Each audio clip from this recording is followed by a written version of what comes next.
You, John Fitzgerald Kennedy, do solemnly swear. I, John Fitzgerald Kennedy, do solemnly swear. That you will faithfully execute the office of President of the United States. That I will faithfully execute the office of President of the United States. And will, to the best of your ability. And will, to the best of my ability. Preserve, protect, and defend the Constitution of the United States. Preserve, protect, and defend the Constitution of the United States. So help you God. So help me God.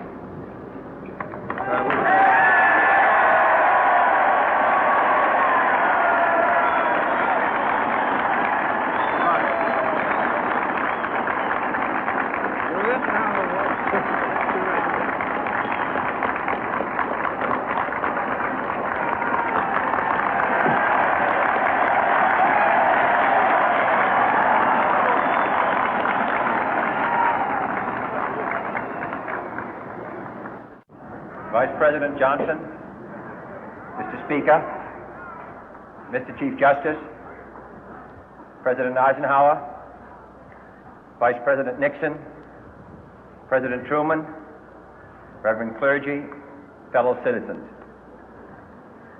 We observe today not a victory of party, but a celebration of freedom, symbolizing an end as well as a beginning, signifying renewal as well as change. For I have sworn before you and Almighty God the same solemn oath our forebears prescribed nearly a century and 3/4 ago.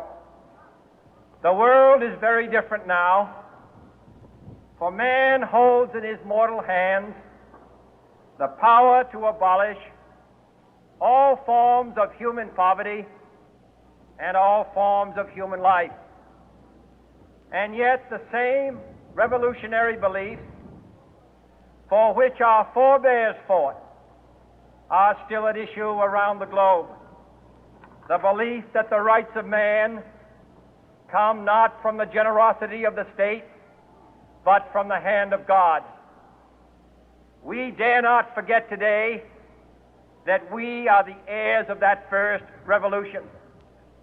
Let the word go forth from this time and place to friend and foe alike that the torch has been passed to a new generation of Americans born in this century, tempered by war, disciplined by a hard and bitter peace, proud of our ancient heritage, and unwilling to witness or permit the slow undoing of those human rights to which this nation has always been committed and to which we are committed today at home and around the world.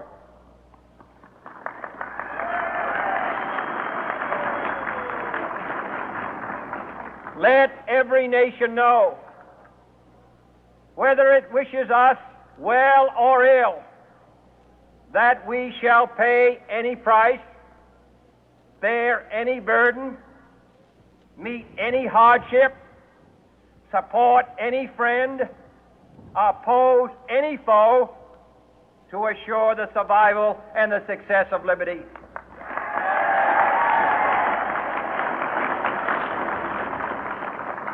This much we pledge and more. To those old allies whose cultural and spiritual origins we share, we pledge the loyalty of faithful friends. United, there is little we cannot do in a host of cooperative ventures. Divided, there is little we can do, for we dare not meet a powerful challenge at odds and split asunder. To those new states whom we welcome to the ranks of the free, we pledge our word that one form of colonial control shall not have passed away, merely to be replaced by a far more iron tyranny. We shall not always expect to find them supporting our view, but we shall always hope to find them strongly supporting their own freedom, and to remember that in the past, those who foolishly sought power by riding the back of the tiger ended up inside.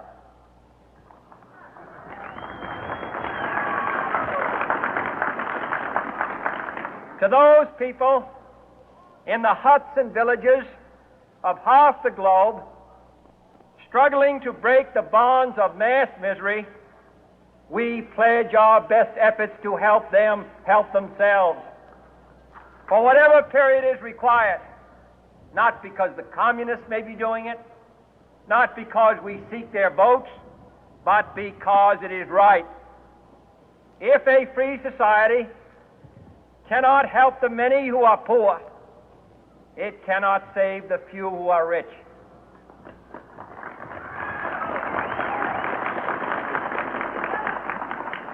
To our sister republics south of our border, we offer a special pledge to convert our good words into good deeds, in a new alliance for progress, to assist free men and free governments in casting off the chains of poverty. But this peaceful revolution of hope cannot become the prey of hostile powers. Let all our neighbors know that we shall join with them to oppose aggression or subversion anywhere in the Americas. And let every other power know that this hemisphere intends to remain the master of its own house.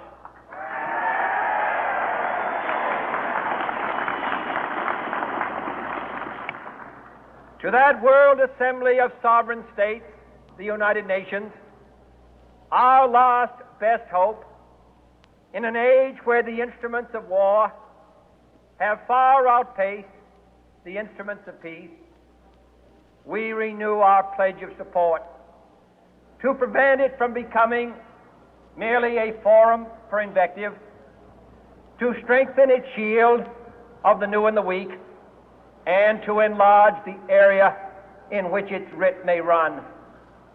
Finally, to those nations who would make themselves our adversary, we offer not a pledge, but a request that both sides begin anew the quest for peace.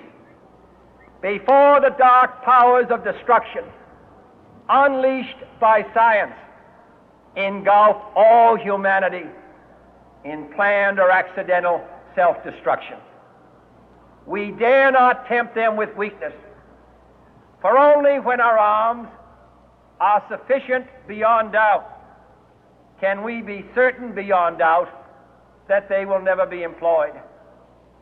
But neither can two great and powerful groups of nations take comfort from our present course, both sides overburdened by the cost of modern weapons, both rightly alarmed by the steady spread of the deadly atom, yet both racing to alter that uncertain balance of terror that stays the hand of mankind's final war.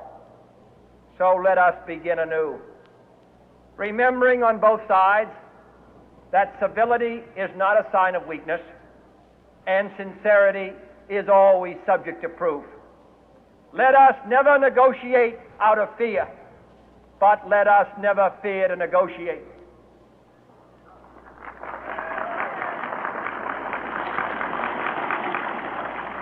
Let both sides explore what problems unite us, instead of belaboring those problems which divide us. Let both sides, for the first time, formulate serious and precise proposals for the inspection and control of arms, and bring the absolute power to destroy other nations under the absolute control of all nations.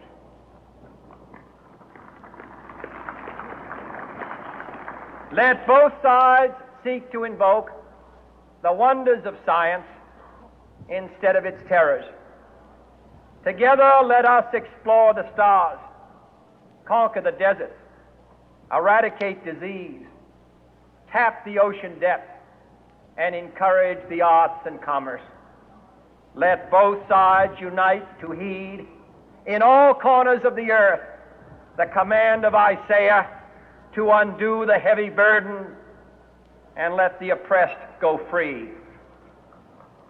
And if a beachhead of cooperation may push back the jungle of suspicion, let both sides join in creating a new endeavor, not a new balance of power, but a new world of law, where the strong are just and the weak secure and the peace preserved. All this will not be finished in the first 100 days, nor will it be finished in the first 1,000 days, nor in the life of this administration, nor even perhaps in our lifetime on this planet. But let us begin.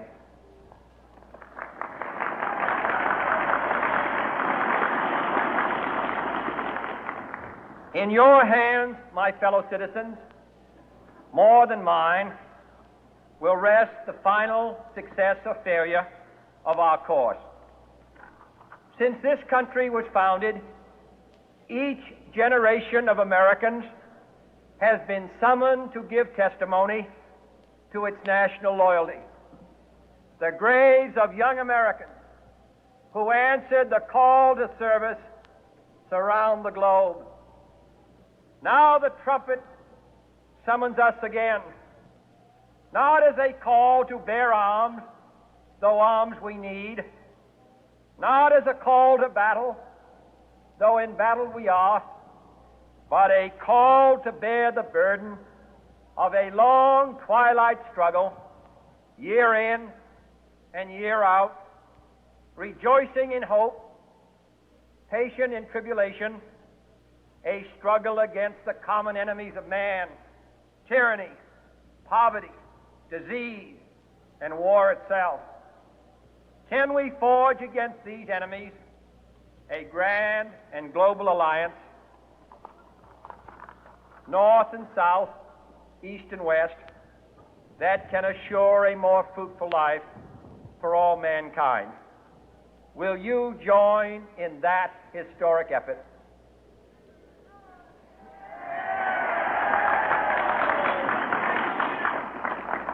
In the long history of the world, only a few generations have been granted the role of defending freedom in its hour of maximum danger.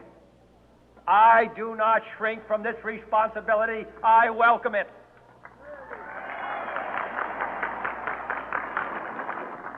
I do not believe that any of us would exchange places with any other people or any other generation. The energy, the faith, the devotion which we bring to this endeavor will light our country and all who serve it. And the glow from that fire can truly light the world. And so, my fellow Americans, ask not what your country can do for you, ask what you can do for your country.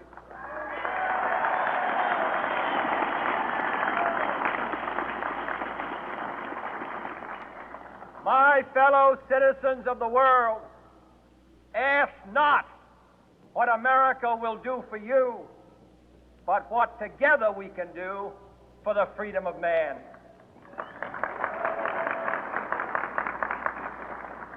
Finally, whether you are citizens of America or citizens of the world, ask of us here the same high standards of strength and sacrifice which we ask of you.